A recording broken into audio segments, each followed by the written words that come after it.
Halito, Chimichukma, this is Jessie here. Choctaw Clover. What I wanted to show you guys today is how I prepare a pair of earrings, like backing them and then getting them ready to be edged and finished. So I have these here that I just did the beadwork on. Hopefully they'll focus. And so I'm just going to show you what I do to back them and get them ready to be edged. So the first thing is, so I use this really thick, it's interfacing, it's Pellin 72F, it's double-sided fusible interfacing, so it's very thick and stiff. I don't use the scissors that I use for my thread on this.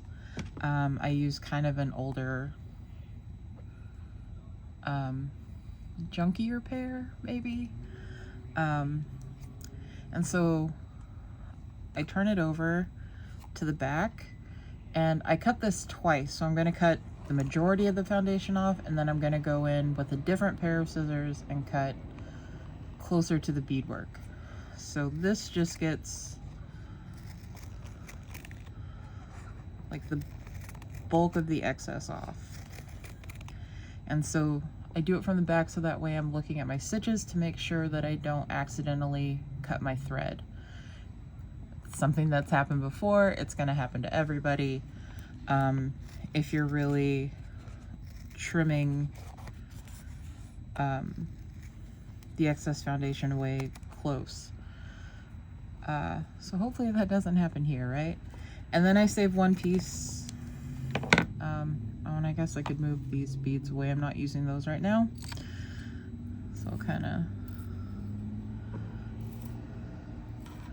just move those out of the way. That's my next project. I wasn't sure whether I was going to use these like brown purpley beads or these blue ones, and then I just went with those. But anyway, so here I have this piece and it's still got this excess foundation away, and I like to cut it so that way my scissors are like right up along the edge of the beads, so I get the most foundation cut away. And this is kind of a trickier one. It's got that little dip because the heart shape, but hopefully it works. So even more scissors. These are the ones you get at like Michael's, like the embroidery scissor set. You get this one, you get a short one, and there's another pair. I think they come as a 3-pack for like $10. You know, and your scissors don't last forever. They get dull. Sure, you can try to sharpen them or whatever, but I find it's usually easier and better just to regularly replace your scissors if they need it. So I turn this back over. So remember, there's the front. I turn this back over and I'm looking at the thread, and I kind of butt my scissors up against the beads, and I just trim as close as I can.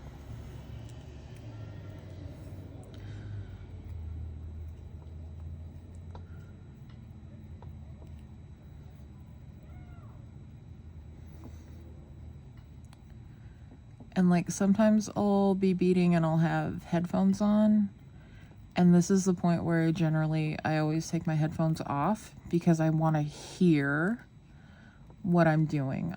I want to hear if there's a different sound, if maybe I snipped a thread or something. Like you'll definitely hear it. So see, that's the foundation that I cut away. There it is. You can see I've kind of got a little bit of white sticking out down here. I'm going to turn it back over and look and see that I can maybe, you know, shear just a little bit off.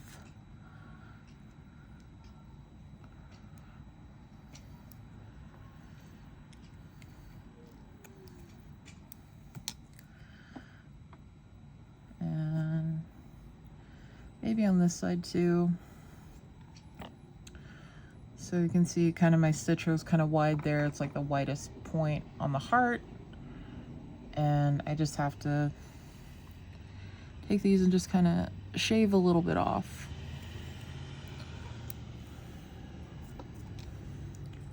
And so I'm pretty happy with that.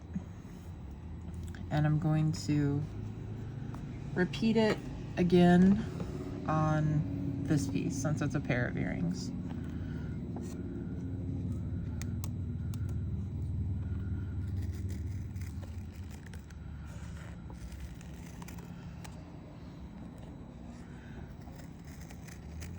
Sorry, I know I'm trying to stay in frame here.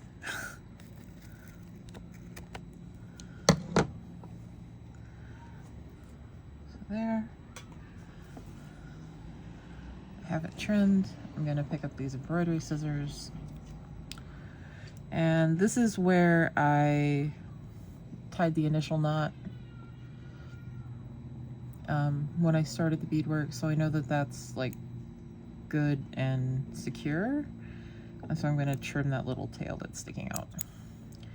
You can also, if you want to, kind of leave it and just like glue it down. So again, I have the scissors right up against the beads, and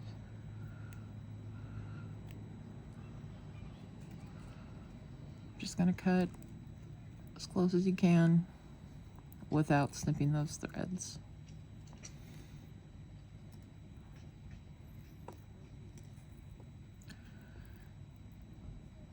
And it's all kind of like small cuts. And I know that that's going to be sticking out, so I kind of trim it there. I look at it, see, you can see this white here a little bit. So I flip it back over and I look there, and I can shave a little off, like right here.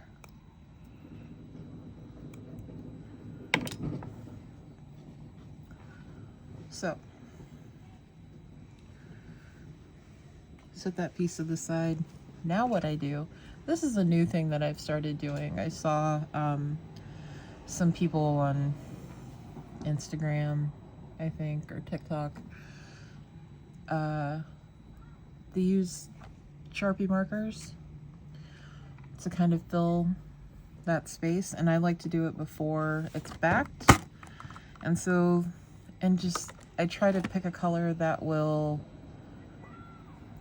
approximately match either the color of these beads on the edge, the backing, or the beads that I use for the edging. And so these are probably going to be edged in like a medium brown topaz color. I know that this brown is going to be too dark, but this yellow might match. It's like a dark kind of mustard yellow, and I'll just try it out. Sorry, this is so bouncy. I need a different setup.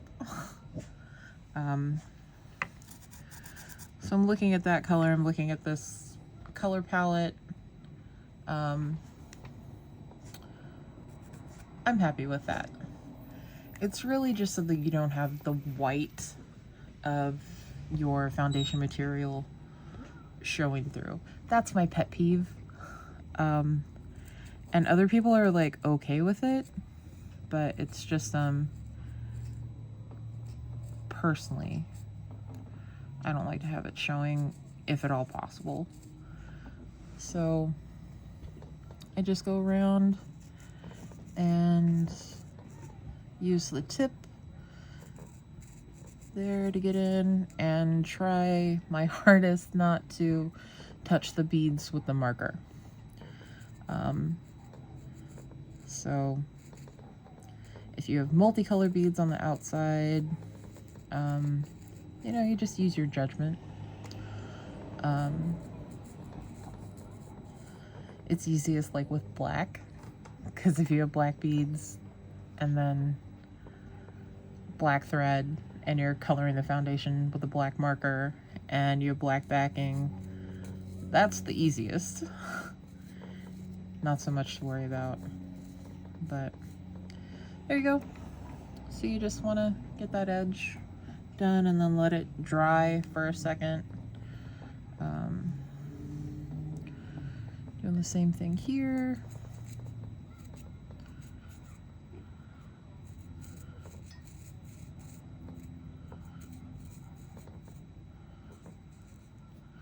Let's see, I can kind of see that white poking out, so I'm just going to take the tip and like kind of pat it down on those edges to get rid of that like white line.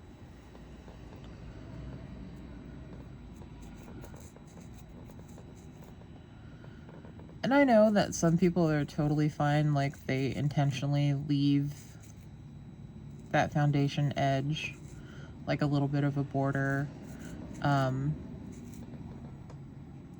No, and that's cool. That's whatever you want to do, whatever you're comfortable with. This is just how I like to do it. So.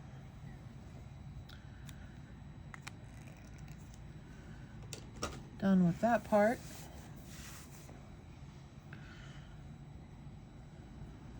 So as you can see, they're pretty, I've got most of the white covered. I don't see any just glancing at it, which is what I'm looking for.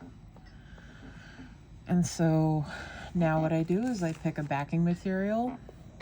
You know, it could be leather, it could be vinyl, whatever you choose. I generally like to use kind of upcycled leather. So what I have, in the past I bought craft bundles from other websites that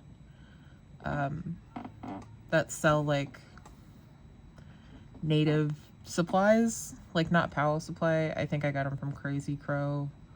But they were like $8 for a pound of, it's like the trimmings, the leftover pieces from when they make other stuff to sell on their website. And so you get these like weird shaped, small, irregular pieces. These are all like, I've gone through these and used them. Also I use, see, like, you know, they probably cut little circles out of this and then, but like I could use that piece to back something. I also use upcycled clothing. So like I bought, at the Goodwill bins, a black leather jacket, and now I have like these really pretty quality pieces of leather that would have just gone to waste, and giving it a second life. See, there's that. And see, this is how I do it. I just kind of pick little pieces that I think they'll fit on. Those don't match.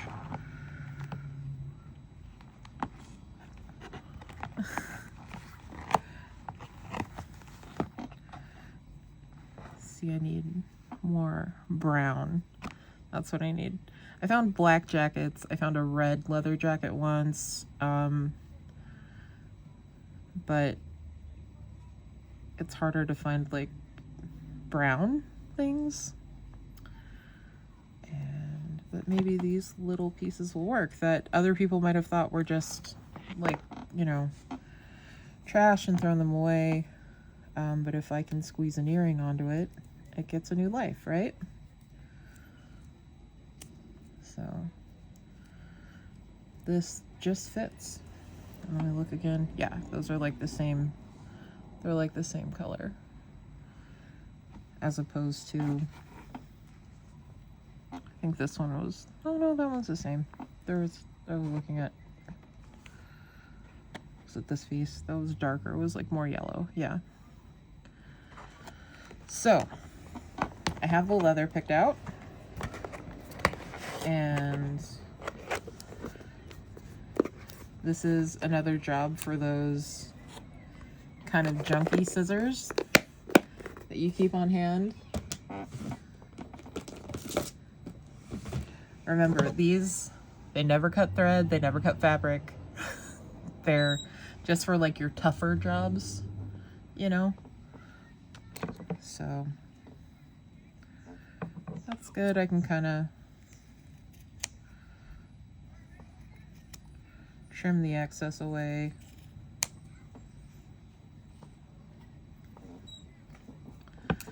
And then fit this one onto here.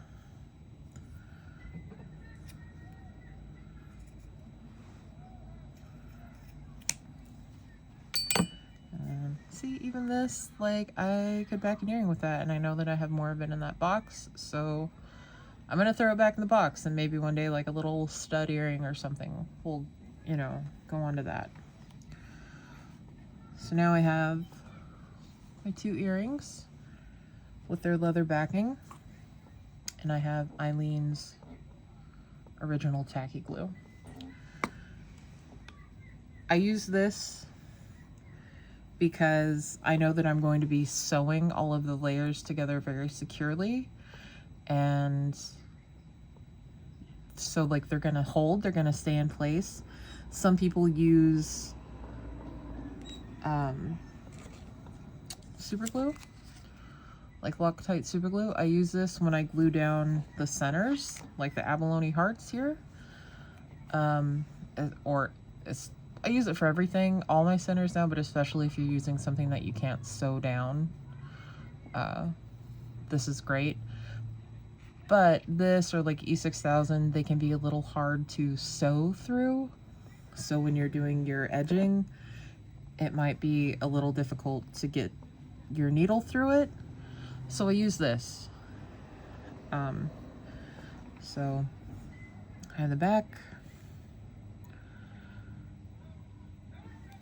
I need 2 hands.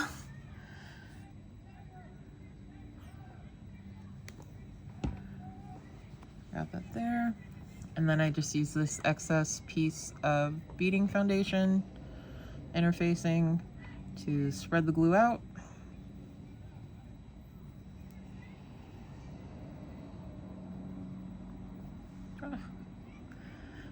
Forget that I'm filming.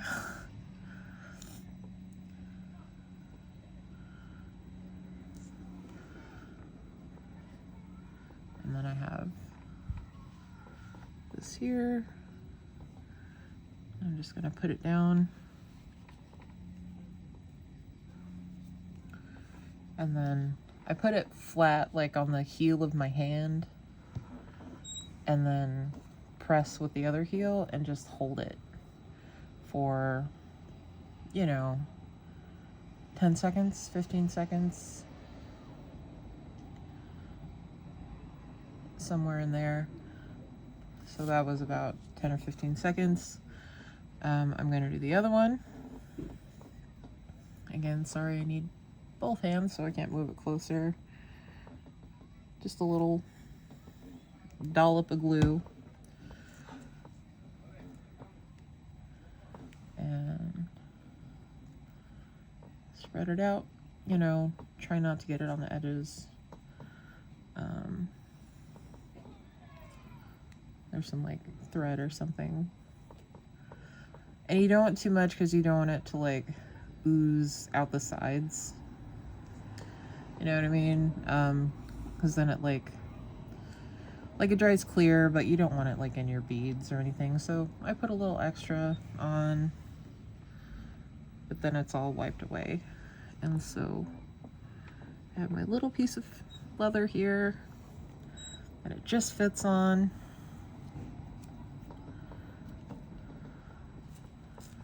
And so again, the heel of your hand, and hold it.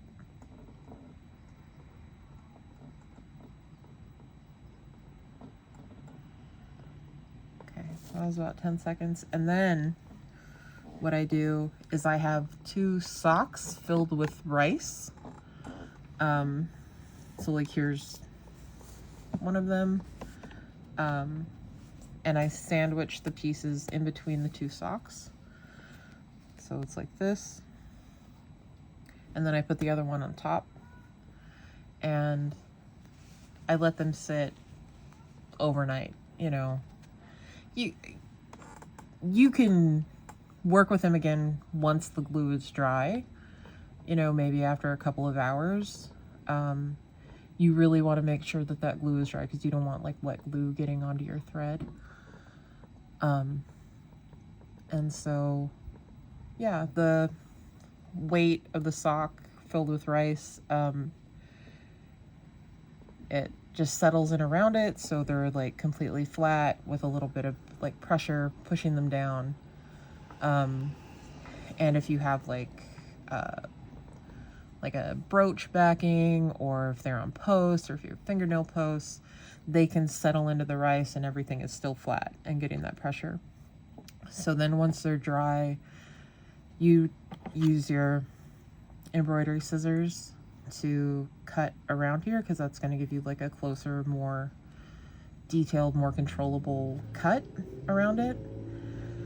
And then you edge it. And so like I have other videos featuring like how to do a picot edge. That's what I usually do. You could do like a beaded edge, like fully, anything you want to do. But that is how I